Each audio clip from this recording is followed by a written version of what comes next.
ሰላም ጤና ይስጥልን ውድና የተከበራችሁ የአስማረችቱ ተከታታዮች እንደምን አላችሁ? እኔ ደህና ነኝ እግዚአብሔር ይመስገን።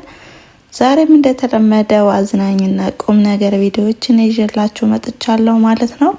ከዛ በፊት ግን አዲሶች ሰብስክራይብ በማድረግ እንዲሁም ነባሮች ሼር፣ ላይክ፣ ኮሜንት እያደረጋችሁ አበረታቱ በማለት በትህትና ገልጻለሁ ማለት ነው። እናም ወደ አዘጋጃቸው ቪዲዮዎች እንሄዳለን። ዘና ፈታ እያላችሁ አዳምጡ። ኑራ እንግዲህ በጣም ለባለቤቷ በጣም ታዛዥና ትሁት ሚስት ናት። ታዲያ ባለቤቷ ወደ ስራ ቦታ ሲሄድም ባለቤቴ ውድ ባለቤቴ ወደ ስራ ቦታ ሊሄድ ነውና አንቺ ደግሞ ሁሉን ነገር አጣጥበሽ ቆይኝ ይላታል። እሷ ደግሞ እሺ ባዘዝከኝ መሰረት ሁሉንም አጣጥቤ ቆያለሁ በማለት እንግዲህ ሁሉንም አጣጥባ ቴሌቪዥኑን እጥብጥብ እያደረገች ነው የጠበቀችው። ባልዬ እንግዲህ ወደ ቤቱም ሲመጣ ቴሌቪዥኑ እየታጠበ ነበር የቆየው እና በጣም ምን እያደረግሽ ነው ሲላትም እሷም ደግሞ እያጠብኩ እኮ ነው አዘኝ እኮ ነው በማለትም ትመልስለታለች። እሱም በጣም ይናደድና ምስኪን ትዕግስቱ ደግሞ በጣም ነው የሚገዛው ማለት ነውና ባሎች እንግዲህ ከዚህ ልጅ መማር ያለባቸው ነገር ቢኖር ትዕግስትን ተማሩ እላቸዋለሁ። ቲቪውን አጣጥባ ነው የቆየችው። ቲቪው ደግሞ በጣም ነው ተወዶ የገዛው ማለት ነው። ታዲያ የኑራ ባልም አሁንም በጣም በመናደድ ላይ ነው። ቢሆንም እንኳን ቴሌቪዥኑ መሰራት አለበት በማለትም ወደ ጠጋኙ ይደውላል። ሲደውልም አቤት የኔ ጌታ እንዴት ነህ ደህና ነህ አለው። ጠጋኙም ስልኩን በማንሳት ሰላም እንዴት ነህ ምን ልታዘዝ በማለትም ይጠይቀዋል። ቴሌቪዥን እንደዚህ ሆኖብኝ ነበረ ተበላሽቶብኝ እና ለትጠግንልኝ ከሆነ ሲለውም እሺ ችግር የለውም እጠግነዋለሁ $500 ግን ትከፍላለህ ሲለውም እሱም በመናደድ ስልኩን ይዘጋና ኑራ ታውቂያለሽ ግን ይላታል። ኑራም እሺ ምን አልክ ባለቤቴ ትለዋለች። ታውቂያለሽ ቴሌቪዥኑን ስንት እንደገዛሁት ሲላትም ምንድን አልከኝ ስትለውም አይ አንቺ ምን ታውቂያለሽ ለማንኛውም $100 ነው የገዛሁት በጣም ውድ እኮ ነው ይላታል። እሱ ግን የሚያደርገው የሚጨብጠው ጠፍቶበት ቴሌቪዥኑን ይዞ አሁንም በጣም ተናዷል። ታዲያ ኑራም ምን አልከኝ $100 ማለት በሱዳን ስንት ነው ትለዋለች። እሱም በጣም ይናደድና ኑራ ከዚህ በኋላ የምታደርጊውን ነገር ሳትጠይቂ አታድርጊ እባክሽን በማለትም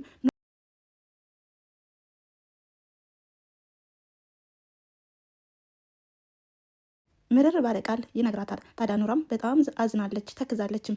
እናም ከነዚህ ባልና ሚስቶች ምንን ልንማር እንችላለን? ባልየው በጣም ትዕግስተኛ እንዲሁም ኑራ በጣም የዋህና ምንም የማታውቅ ናት። እናም ከዚህ ቁም ነገር አዘል ቪዲዮ ምን እንደተማራችሁ በኮሜንት አስተያየት መስጫ ላይ ጻፉልኝ፣ እኔ እመልሳለሁ። ሌላኛው ደግሞ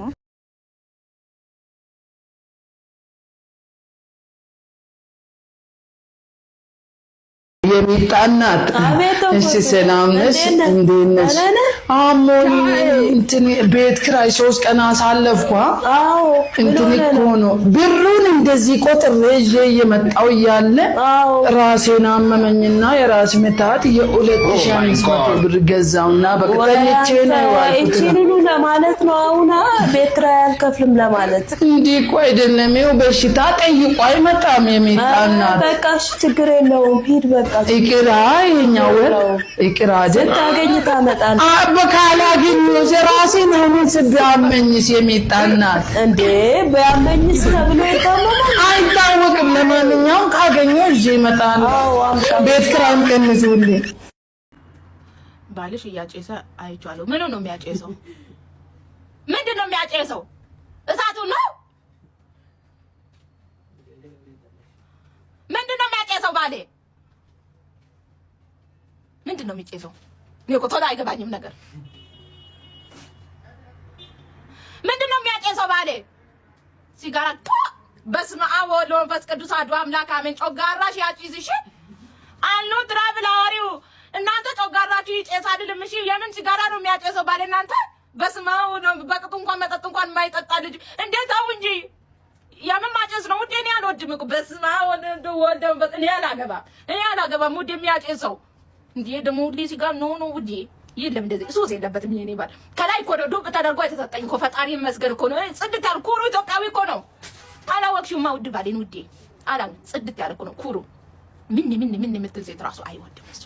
እንደዚህ ምን እንዳትሉ እሱ አይወድም እሱ። እንዴት ነው የሚያደርጋችሁ ደግሞ ነው የሚልሽ። አይወድም ደግሞ እሱ እንኳን ሊያጨስ አይደለም እንትን አይል ኩሩ ነው።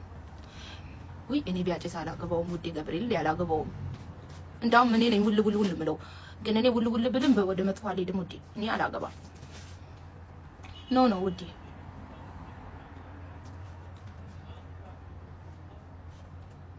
ላግባው እኔ የት ሂጄ ላግባ ትለኛለች። እኔ የትጄ ነው አንቺ የምታገቢው? እኔ ነው ያለሁት። ሮሚዬ ማሬ ደህና ነሽ? ጠፋሁብሽ። ቆይ እደውልልሻለሁ ስወጣ። እኔ የትጄ ነው አንቺ ባለን የምታገቢ? አንቺ ቀንቀናም ሴትዮ ማለት ነው። ያው የዚህ ነገር ብርድ ያው ላው ላይ በረዶ ሰርቼብሽ ነው የሚያፈረጥጥሽ እዚህ። እሺ እኔ የትጄ ነው ባሌ የምታገቢ? ሞትኩኛ ውዴ። እኔና ባሌ ኖ የሰው ወሬ አያለያየንም። ሞኝሽን ፈልጊ ሞታታለሁ። ኖ ውዴ ኖ ምንም ይሁን ውዴ አልፈታው እንዳትጠብቁ። እናንተ ወሬ ከዚህ ከዛ አምጥታችሁ ስንቱን ባለ ትዳር አፋታችሁ። እኔ ወሬ አልሰማም ውዴ። ባሌ ሁሌም ትክክል ነው። በቃ ባሌ ትክክል ነው፣ እኔ ትክክል ነኝ። እሺ ምንም አውሪ ኖ ፕሮብሌም። ምንም ይሁን ስጋራ ጨሰ፣ አንፈነፈነ፣ አንፈረደደ፣ እሰይ ደግ አደረገ። ኖ ውዴ እኔ አልሰማም። እኔ የት ሂጄ ነው እሱ የሚያጨሰው? ውዴ የት እንዳንቺ መሰልኩሽ? የት እንደሚሄድ የት እንደዋለ የት እንደሚወጣ አውቀዋለሁ እኔ። ባልሽ ጀመር ኩሩ ነው ውዴ። የት እንደሚሄድ አንቺ ባልሽ የት እንደዋለ ማታቂ ከሆነ አዎ እንደዚህ ነው። እኔ አውቀዋለሁ ውዴ። ሲጀመር እሱ ያለ ስራ መውጣት አይወድም ከቤት ቤቱ ይሻለዋል። አንቺ አቃጥለሽው እየደፋሽው እኮ ነው። ቤት አይቀመጥም። አንዳንድ ወንድ ቤት መግባት ሞቱ ነው። ይኸው ጭቅጭቋን ጀመረች ብሎ እንደኔ ድሮ ማለት ነው። ድሮ እኔ ቤት መግባት ነው የሚሰለቸው ማለት ድግል ለብሬ ለምን ዋሻቸዋለሁ ወይ ቤት ለመግባት ሲያስብ ነው የሚለው ማለት ነው። አሁን አልጨቀጭቆም ውዴ። እኔ ቤቱ እንዲቀመጥ ከፈለግሽ ወንድ ልጅን እንዳትጨቃጨቂ ውዴ። እውነት እንዳትጨቃጨቂ፣ ዝም በይው። ቢያጠፋም ዝም በይ። ከዛም በኋላ የሆነ ቀን ሂጂበት እምቢ ካለ እንጂ አሁን ቢመጣ ወይኔ እኔ ቆንጆ ወይኔ ፍቅር እንዴት ዋልክልኝ? ደህና ዋልክ ወይ? ውሎክ እንዴት ነው? ስራ አሪፍ ነው ወይ? እንዴት ነክ? እራት በልተሃል ወይ? እራት ብላ። ምን ላድርግልህ? ምን ትፈልጋለህ ነው? ናውጣ አንተ የብድር ልጅ ናውጣ።